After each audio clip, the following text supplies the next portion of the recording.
नमस्कार, आप देख रहे हैं चौकस भारत। मैं आपका दोस्त ब्रजेंद्र। शिक्षक अभ्यर्थियों के लिए एक सूचना है।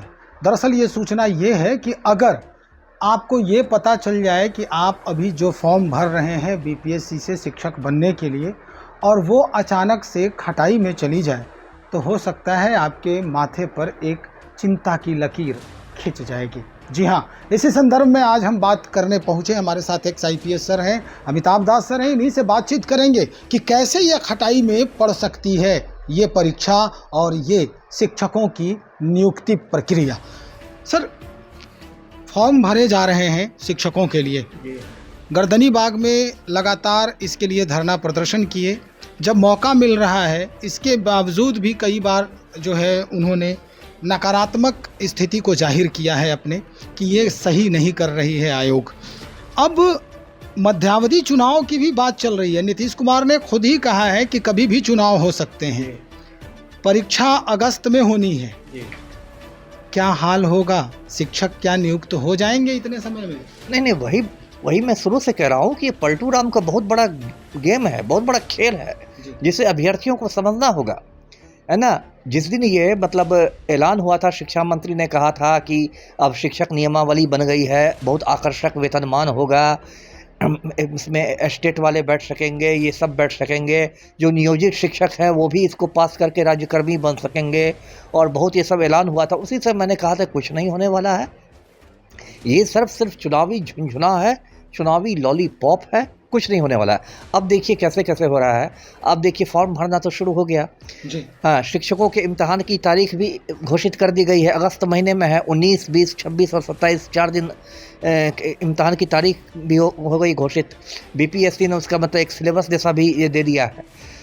अब देखिए उसमें रिक्तियाँ कितनी हैं, 1,70,461 रिक्तियाँ हैं। प्राथमिक शिक्षक भी होंगे, माध्यमिक भी, उच्च माध्यमिक भी।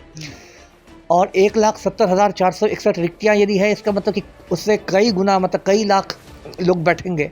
तो इतने लोगों की कॉपी जांचने में, ये करने में, परिणाम निकालने में, कोई ऐसा तो नहीं कि आप 24 घंटे में निकाल लीजिएगा परिणाम। उसमें 2-3 महीना लगेंगे ही लगेंगे, जो एक नॉर्मल में होता है, प्रक्रिया जो होती है।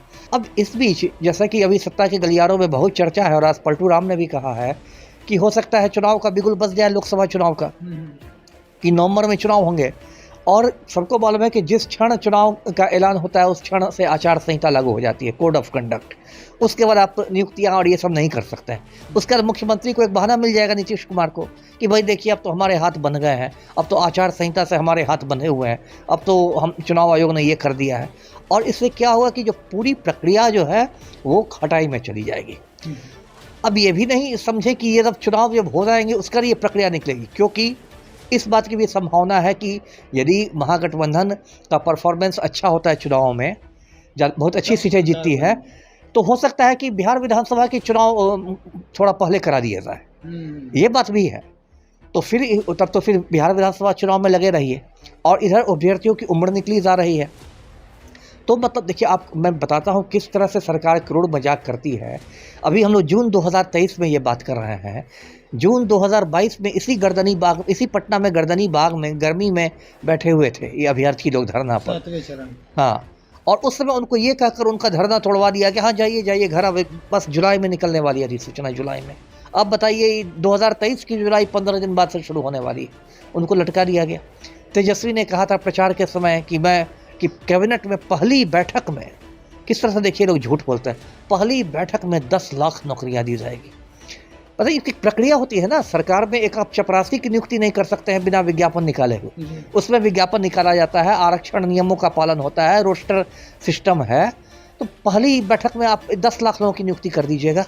एक दिल्ली में बैठे हुए नरेंद्र मोदी, वो सपनों के सौदागर हैं, सबको सपने दिखा दिखा के ठगते हैं।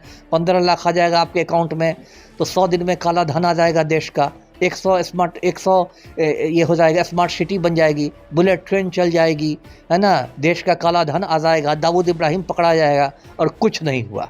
एक सपनों के सौदागर यहाँ पटना में बैठे हुए हैं, सभी शिक्षकों को कहते हैं कि हम आपको सबको नौकरी दे देंगे। क्या होगा? ये तो बहुत करोड़ मजाक है। और देखिए, नियोजित शिक्षक लोग पहले ही से आंदोलन के रास्ते पर हैं।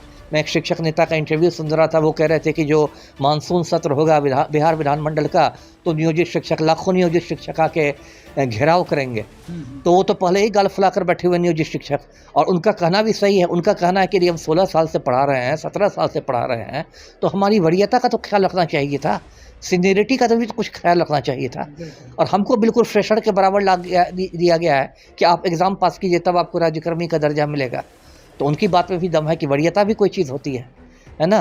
तो और ये बात हाईकोर्ट में भी जा चुकी है, हाईकोर्ट में भी चुनौती दी जा चुकी है शिक्षक नियमावली को, वहाँ एक अलग तलवार टंगी हुई है।